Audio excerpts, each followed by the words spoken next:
مادر خوب از روی تو رنج عذاب کشیده است. برای تولدی تو خیلی رنج کشید، به مرگ دست به گریبان شده بود. نجاست های تو را با دستای زیبا و نازکش میشوشت و پاکیزه میکرد. ای ابله، از سوش ما فریاد میکنی؟ با گریانش میکنی؟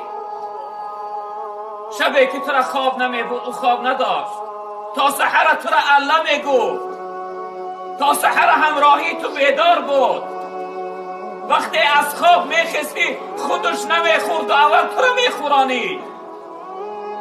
خودش بار نمیکرد و تو را میپوشانید که مبادا خنک نخوری. یه خوب بدانه جوان، ای شخصیتی که به سوی مادر فریاد میکنی، ای شخصیتی که قدر مادر رو نمیدانی، حق مادر رو ادا نمیکنی. مادر خیلی بزرگ